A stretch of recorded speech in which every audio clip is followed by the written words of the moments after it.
সেই দিন তোমার আখি জলের ফোঁটায় রজনীগন্ধার সুঘ্রাণে ব্যাকুল ছিলাম।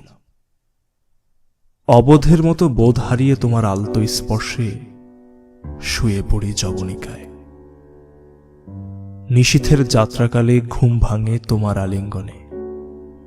তোমার ঠোঁটে কিছু সর্প ছানার বিচরণ দেখি, যখন সুখ বিলাসের সঙ্গমের মাহেন্দ্রক্ষণে। তখন তুমি বলেছিলে, ভয় পেও না গো, এইসব তোমার আদর ছিল। আর আমি বিশ্বাস করেছিলাম। সর্পের ছোবলকেও তোমার চুম্বন ভেবেছিলাম।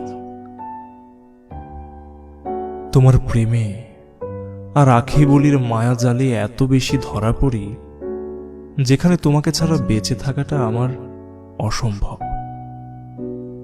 তাই ভালোবাসতে বাসতে তোমাকে এতটাই আত্মার আপন করে নিয়েছি, যেখানে রক্তের বাঁধন কেবলই তুচ্ছ, কেবলই তুচ্ছ।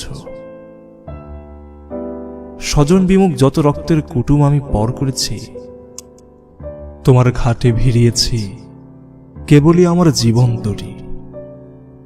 অতপর ঠাঁই হল না তোমার ঘাটে। ভয়ঙ্কর এক প্রলয় শিখায় তুমি বিধ্বস্ত করে দিলে তরী। বিষাদ সিন্ধুর অতলে আমি আজ ডুবুরি। আমি আজ নির্বাসিত, মুমূর্ষ, কুলাঙ্গার। জানি না তুমি কখনো আমার খোঁজ নেবে কিনা, তবে কোনো একদিন সৈকতে এসে দেখে যেও চোরাবালির বুক গড়িয়ে চলা আমার অশ্রু। শুনে নিও একদিন বাতাসের ভায়োলিনে কিংবা লোহরীর কলতানে আমার মৃদু ক্রন্দন। মেঘের ভেলা হয়ে ছুটে আমার দুঃখগুলো প্রতি শ্রাবণে। পাজর ভেঙে রক্তক্ষরণ খড়িত হয় অশনি ফাটা গর্জনে। প্রেমময় মন্দিরে যেদিন তুমি অর্ঘ্য নামের যে অঞ্জলি দিয়েছিলে, তা কেবলই আমার জীবন নাশের জলাঞ্জলি।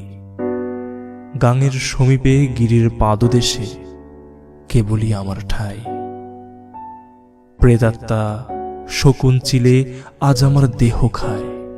আজ সকল অভিযোগ অনুযোগ পাপ অভিশাপ কিংবা আমার আত্মরোদন গ্রহণ করেছে মৃত্তিকা। আমি আজ সমাহিত চিরসত্য আপন নীরে। তুমি ভালো থেকো তোমার পৃথিবীতে, আর আমার অভিযোগগুলো সংরক্ষিত হোক, সংরক্ষিত হোক প্রেমের আদালতে, এজলাসে কিংবা গোরস্থানে।